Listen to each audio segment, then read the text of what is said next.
Your CGM is giving you real data, but the framework you are using to interpret those numbers is likely wrong. A specific rule has spread through wellness social media and health podcasts, like it is settled science. The claim is that any blood glucose rise over 30 mLR/dL is a dangerous spike you need to eliminate.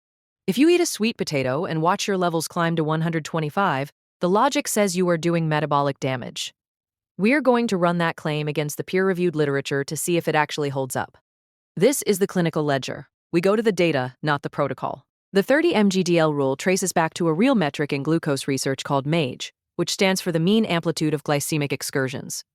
What MAGE actually measures is the average rise across every single glucose shift throughout your day. This includes stress responses, exercise, and minor snacks that move the needle. When researchers average all of those events together across healthy populations, the number usually lands around 30 lmg/del.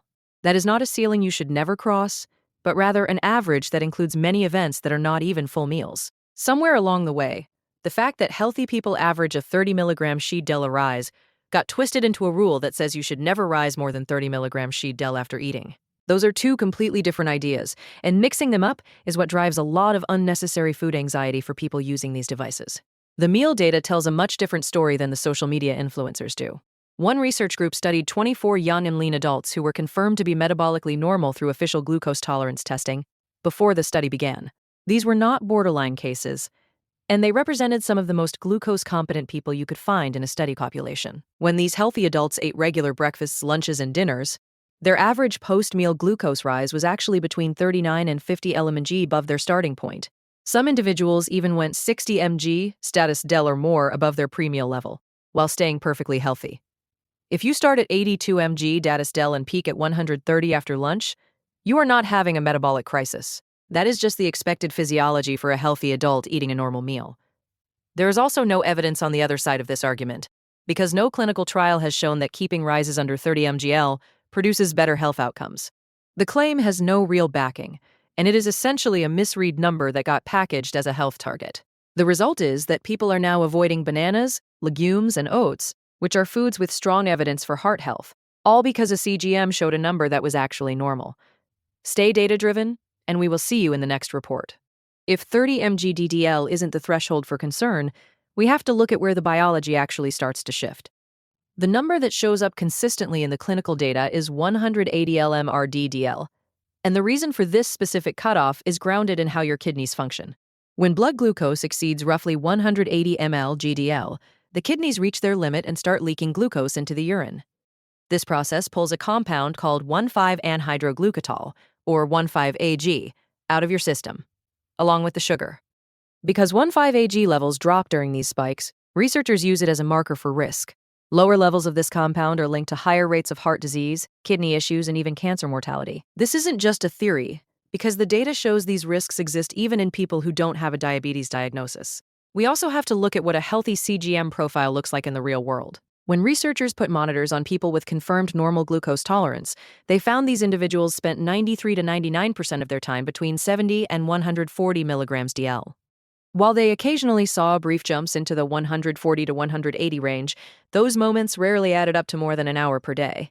Readings at or above 180 mg/dL basically didn't exist in the healthy groups regardless of what they ate for dinner. The real signal isn't a small rise after a meal, but rather repeated crossings of that 180 line, or staying above it for long periods. A 2024 study looked at how expert clinicians interpreted this data for patients without diabetes. More than half of these experts recommended a follow-up if a patient spent more than 2% of their time above 180 mg/del. This concern remained even if the patient had a normal A1C and normal fasting glucose levels. Below that 180 threshold, there was no real consensus among the doctors on what mattered. They weren't flagging small jumps to 150 or 160 because they were looking for patterns rather than individual readings. The 2-hour mark after you eat is another metric that actually tells us something useful. A person with a healthy metabolism should see their glucose return close to a baseline of under 100 mg/dL within 2 hours of an average meal. If your levels are still running significantly above 100 mg/dL at that point, it might be an early indicator that your body isn't clearing glucose efficiently. The height of the peak matters much less than how quickly your system can bring the numbers back down to a steady state. Most influencers ignore the fact that swinging glucose patterns carry more risk for your blood vessels than a single high reading. In patients with heart disease, Glycemic variability predicted future cardiovascular events better than a standard A1C test. The constant cycle of spiking and crashing creates more stress on your arterial lining than a stable but slightly elevated level. Research using glucose clamps has shown that oscillating between normal and high is actually more damaging to your vascular function than staying at a constant high. This means someone on a low-carb diet who occasionally cheats and then crashes might be doing more damage than someone with a stable post-meal curve. The clinical reality is that we need to focus on long-term patterns instead of reacting to every number on the screen. Before you make any big changes based on a reading, you need to understand the hardware reality of these devices. CGMs don't actually measure your blood glucose directly, but instead they measure the fluid between your cells, called interstitial fluid. There is a natural lag of 5 to 10 minutes between your blood and that fluid, which becomes very important when your levels are moving fast. When glucose is rising quickly after you eat, your CGM is showing you a number that is already behind where you actually are. If your levels are dropping after a workout, the device will show a number that is higher than your actual blood sugar. You should pay more attention to the trend arrow than the specific number, because the sensor is always describing where you were a few minutes ago. We also have to account for the standard margin of error known as MARD. For the best devices on the market, this error rate sits around 8 or 9%, which is very similar to a standard finger prick meter. Both of these devices can be off by 15% at the same time while they are measuring different fluids at different moments. If you see a 30-point gap between your CGM and a finger prick test, it doesn't mean the sensor is broken or failing. That gap falls entirely within the combined error range of two accurate devices working exactly how they were designed. Treating one reading as the absolute truth and the other as a failure is just a misunderstanding of how the technology works. There are several common situations where false readings start to stack up. If you lie on your sensor while you sleep, the physical pressure can create a compression low that looks like a dangerous drop. Dehydration can also push your readings higher than your actual blood glucose because it concentrates the sugar in that interstitial fluid. Taking more than 500 milligrams of vitamin C can interfere with the chemistry on certain sensors and cause inaccurate data. Even extreme temperature changes from a sauna or an ice bath will produce errors until your skin temperature returns to normal. You should also ignore most of the data from the first 24 hours after putting in a new sensor.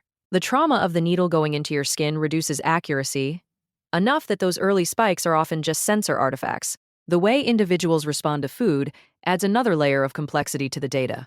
A study in Nature Medicine found that two people with the same metabolic health can have totally different responses to the exact same meal. Some people might spike hard after eating potatoes, while others only see a jump after eating grapes. This means your response to a meal is partly about the food and partly about your unique physiology. You need more than just a single glucose curve to figure out what is actually happening under the hood. Use your data to look for patterns over weeks, rather than stressing over a single afternoon. Watch the trend arrows, and treat every number as a single data point rather than a final verdict on your health. The clinical line is 180 mg/dl, and your time above range, so you shouldn't worry if a sweet potato pushes you to 130. If you want to understand what your metabolic biomarkers are actually telling you, the next report covers HbA1c versus CGM-derived average glucose. The correlation between those two numbers is weaker than most people assume. Subscribe if this ledger was useful.